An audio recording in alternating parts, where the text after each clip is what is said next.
ये मत कहो प्रभु से मेरी मुश्किलें बड़ी है, ये मत कहो प्रभु से मेरी मुश्किलें बड़ी है, इन मुश्किलों से कह दो मेरा प्रभु बड़ा है, इन मुश्किलों से कह दो मेरा प्रभु बड़ा है.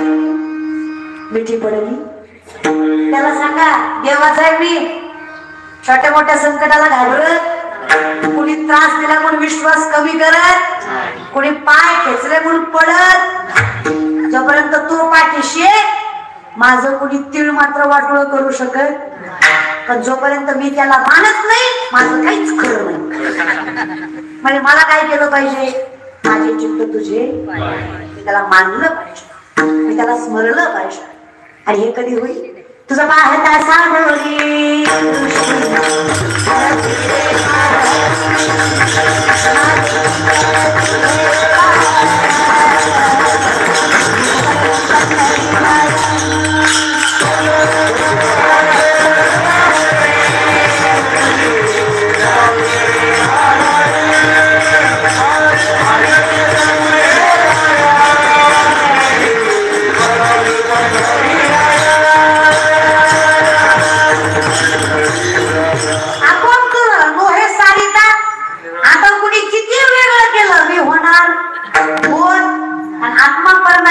संलग्न झाला आणि आत्मा परमात्मा मिळाला की शरीराचा काही संबंध राहत की गेलं काय. आणि तुका म्हणे एक मरणीची उत्तम जीव रे भक्ती राहतील दादा. तुका म्हणे बळी जीव दिला, इतकं जीव आहे माझं तुझ्यावर. 16.5 वर्षाची कानोपात्रा वैश्यची पोरगी, जिला तिचा बाप माहित नाही, कीर्तन नामदेवरायांचं नामदेवाच्या कीर्तनात ज्ञानोबाने टाळ घेऊन उभा, कीर्तन ऐकलेला कानोपात्रा. शेजारपाजारची माणसं म्हणली लाज वाटते का हिला, नाच नादीची जात, आता कीर्तन ऐकाय बसली, आता हिनं कीर्तन ऐकायची, आम्ही काय करायचं.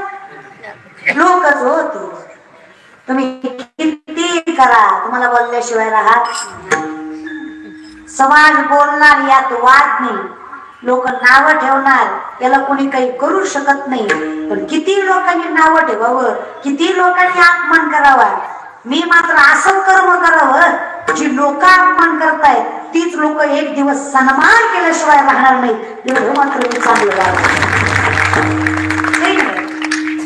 काय करायचं का. लोक आहेत रे ती पुरी बायको केली तरी म्हणणार बापरे याला बरी दिली, काही बायको केली तरी म्हणणार आई गो यानं बरी केली, मग काय मध्ये ठेवू का त्याला, बायको तू करू दे परमार्थाचं मरू दे. समाज आहे रे समाज. तुम्ही किती सुंदर सत्ता केला, अख्खं गाव चांगलं म्हणेल, वांच्या तरी खौट बोलणारच. त्याचं काय असतं, गावाचं खायचं गावाला द्यायचं, ह्याच्या किशाचं देते ती वय लोक आहेत रे ती. कुणी म्हणलं की नाही काय सांगायचं, शिवलाताई पाटलाचं कीर्तन ठेवलं म्हणे सत्यात, ते म्हणाल हा ठेवलंय पण ते येईल का, म्हणजे युस्त पोटात गोळा काही भरू नये का, मला नको ठेवणारा रे. लोक बाबा स्वानुभव पर्सनल एक्सपिरियन्स, शांत कीर्तन केलं मेबळा घेत, त्याला काय काय होती वय नुसतं उभं राहिलं गेलं, थोडा हसून खेळून एनर्जीने कीर्तन केलं, गेलं तर कीर्तन आला येत काय नाही येण्याला, पण नाचू नाचू जिरे होतं आणि करू काय बरोबर. आनंदाच्या परणती काय करू नको असं नवल वाटतं मला कधी कधी, माहित जाऊ द्या मरू द्या. लोकांचं कुठं, आपण स्वतःशी प्रामाणिक असलो बाद झालं, लोकांचं काही घेणं देणं नाही, काय बोलायचं बोलू द्या. मला अटल बिहारी वाजपेयींची सुंदर कविता, त्याच्यामध्ये दृष्टांत आहे. जंगलाला आग लागलेली असते, सगळे हत्ती सिंह घोडे लांडगे मोठे मोठे प्राणी जंगल सोडून पडतात, छोटीशी चिमणी चुचीमध्ये पाणी घेऊन जंगलाची आगी जवायला लागते. लोक हसतात, लोक जागा एवढं जीव तुझा, लोक मलाही म्हणतात तीच बरंच आहे लय ती आता जेवण असतात. एवढंच जीव तुझा, मला बायका तोंडावर म्हणतात तुम्ही टीव्हीतलंच चांगल्या दिसता, समोर लय किरकोळ टीव्ही त्यात बऱ्यापैकी खोटच दिसतं, सगळं काय खरं नसतं. ऍडव्हर्टाइजमेंटचा जग म्हणायचं म्हणायचं सगळं सोशल आहे. आता या विषयात चिमणी म्हणली खरंय तुमचं दादा, दादा खरंय तुमचं, माझ्या चोचीतल्या पाण्यानं जंगलाची आग विझणार नाही हे मलाही कळतं.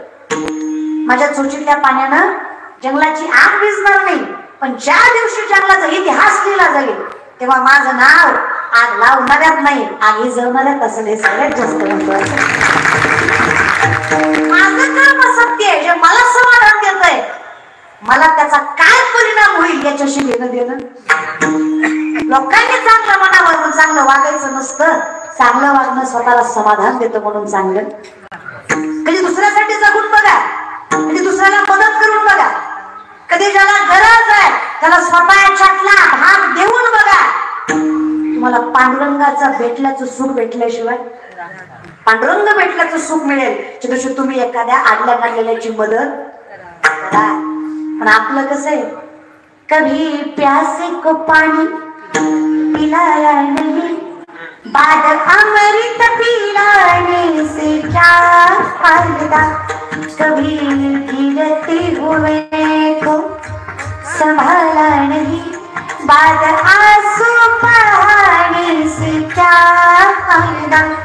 मैं तो मंदिर गया पूजा की, पूजा करते समय मन में ख्याल आ गया, कभी माँ बाप की सेवा की नहीं, बाद पूजा कराने से क्या फायदा, कभी प्यासे को पानी पिलाया नहीं, बाद अमृत पिलाने से क्या फायदा. उगाच नाथ बाबांनी गंगेचं पाणी गाढवाला पाजलं. लोक म्हणतात काय गाडा माणूस आहे, गंगेचं पाणी गाढवाला पाजलं. अरे गाढवाला कुठं कळत असतं का, गाढवा विठ्ठलच असतो माणूस, त्याला माणूस लागतो ना, आहे की नाही. साधा प्रश्न माझा येतं लवकर, त्याला घरातला बाप कळला नाही त्याला पंढरीचा बाप कळून काय फायदा. ज्याला घरातली माय कळू नाही त्याला पंढरीची माय कळून तरी काय फायदा. ज्याला घरातले माय बाप कळले त्याला पंढरीचे माय बाप भेटल्याशिवाय राहिले. पुंडलिकाच्या भेटी परब्रह्माले गण चरणी वाहिनी माऊली जन. खरंच आहे की ना, तुका म्हणे माय बापे अवघी देवाचीच रूपे. लोकच ती, त्यांना बोलायचं कळत नाही, त्यांना वागायचं काय कळणार. लोक म्हणले कानोपात्रेला, अगं नाचणारीची तू कीर्तनाच्या मंडपात बसावं का, वाईट वाटलं तिला. चरणावर मस्तक ठेवलं ज्ञानपायांच्या विश्वमाऊलीना म्हणे तुम्ही माय ना संप्रदायाची. तुम्हीच म्हणता जात गीत गोत भजे का आठवरीत, तुमचीच भाषा ना. कसं काय समाज जातीवर जातो, कसा काय समाज गोत्रावर कुलावर जातो. मान्य मला मीन बापाची, पण तुम्हीच म्हणता जगाचा बाप विजेवरचा मालक, मग तो माझा नाही का. मला जर त्या बापाला मानायचंय, जर मला त्या बापाला स्वीकारायचंय, तर मला काय करावं एवढंच सांगा. सगळं ऐकेल, फक्त या समाजाचं तोंड बंद झालं पाहिजे. लोक म्हटले समाजाचं तोंड बंद करणं माऊली शक्य नाही होत, पण एक करा कानोपात्रा, जर खराच अधिकार मिळवायचा असेल पंढरीच्या मालकाचा, तर माझं वचन लक्षात ठेवा, काही झालं तरी देवाचं दार सोडायचं. किती कुणी बोललं, कितीही संकट आली, कितीही लोकांनी त्रास दिला, तर देवावरचा विश्वास कमी करायचा. कानोपात्रेनं वचन दिलं. पायात चाळ, गळ्यात विना, हातात चिपल्या घेऊन पंढरीच्या गाभाऱ्यात कानोपात्रा गेल्या. याती कुळ माझे गेले हार कोणी, विठ्ठल विठ्ठल करत नाचायला लागल्या. पहिलं पंढरपूर कर्नाटकात, महाराष्ट्रात नव्हतं. बिदरचा राजा राजगादीवर होता, दर्शनासाठी आला होता. एवढ्या सुंदर होत्या दिसायला कानोपात्र्या. सुकलेल्या कमळाला हात लावला की कमळ जागेवर फुलायचं, एवढं देखणं रूप कानोपात्रेचं होतं. आणि नेमक्या तरुण वयात आलेल्या 16-17 वर्षाच्या, एवढं तेजस्वी तरुण सुंदर देखणं स्वरूप बघितलं. राजाच्या मनाला भुरळ पडली. राजा म्हणला कोणाची आहे, नाचतीये, वेश्येची आहे. बोलव तिला.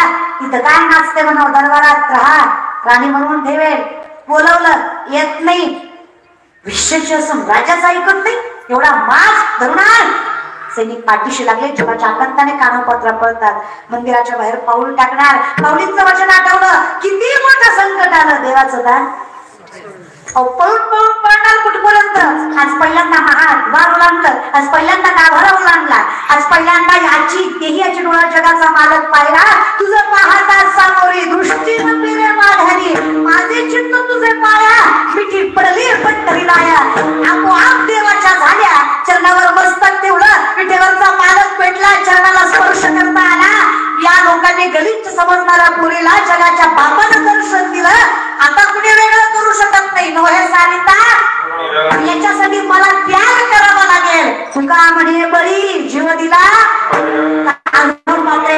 एका क्षणात आपला देह चरणावर सोडला. याला परमहंस म्हणायचा. प्रेम आणि एवढी आवड देवाची. कान्होपात्रेनं क्षणात जीव सोडला तरी तिथली माणसं म्हणली मेली ती मेली, देवाच्या पायावर मेली, जाता जाता आमच्या विठ्ठलाला अपवित्र करून गेली. समाज असतो कनिष्ठ बुद्धिमत्तेचा. त्यात एक अनंत ब्राह्मण नावाचं ब्राह्मण होते. धर्मपीठा होते ते मध्ये याच तोंडाने मंत्र म्हणताना देवाचं नाव घ्यायला भाग्य लागतं. मग देवाच्या चरणावर देह सोडायला किती भाग्य लागत असेल. याला गरज ज्ञानाची नाही, मोठ्या मनाची. एक रात्र थांबा, उद्या बघूया काय असेल ते. रात्रभर त्या सुंदर मृतभाव शेजारी मध्यरात्री अनंत ब्राह्मण झोपले. जगाचा मालक अनंताच्या स्वप्नात आला आणि सांगतो, अनंता लेकीनं देह सोडला माझ्या चरणावर. अजून काय त्याग हवा, अजून काय प्रेमाची पावती द्यायची, अजून किती श्रेष्ठ आवड पाहिजे. त्याच्यापेक्षा मोठं काय की सगळ्यात प्रिय असणारा देह. माणसं घाबरतात ते मरणाला, ते मरणच तिनं माझ्या दारात स्वीकारलं. लेक आहे ती माझी, आज्ञा आहे माझी, जीवाची राख कर. पण कान्होपात्रेची समाधी पंढरीच्या गाभाऱ्यातच झाली पाहिजे. आज पंढरीच्या गाभाऱ्यात कान्होपात्रे गेला. कधी पंढरपूरला मरायच्या आधी जा. आपल्याला काय माहिती दादा, मला नवं या गोष्टीचं वाटतं. पंढरपूर हाकेच्या अंतरावर आहे. 2-2.25 तास प्रवास केला की तुम्हाला पंढरपूर आहे की नाही. 8 वाजता निघाला तर 10 पर्यंत पंढरपूर. हाकेच्या अंतरावर आहे. तुम्हाला आम्हाला पंढरपूर, मला पण 1.5 तास नाही. हाकेच्या अंतरावर तुम्हाला आम्हाला पंढरपूर आहे. पण आपण इतकी चुकीची माणसं आहे. आपण क्रुझर करून महाराष्ट्राच्या बाहेर पालतो पडतो, पण पंढरपूरला जा. मी म्हणते वाऱ्या चुकवू नका. वारी नाही चुकली की काय करायचं ते, असं माझं म्हणणं नाही. फिरू नये, सगळ्या देवांना जा. सगळ्यात पहिल्यांदा महत्व पंढरपूर. आषाढी कार्तिकी चुकवायची की आषाढी कार्तिकी न चुकवता सगळीकडे गेलात तरी चालेल. पण जवळच सोडून लांबच पळत बसलात तर अवघड. कळत. आपल्या बापाला आधी बाप मानायचं. प्रत्येकाला म्हणायचं तो माझ्या बापासारखा आहे. कसा आहे बापा सारखा आहे बाप माझा. तुका म्हणे येते पाहिजे येड्या गबाळ्याचे बापासारखं. सगळ्यावर प्रेम, सगळ्यावर विश्वास, सगळ्याला आपलं. पण जीव कुणाला लावायचा? आपल्याच बापाला.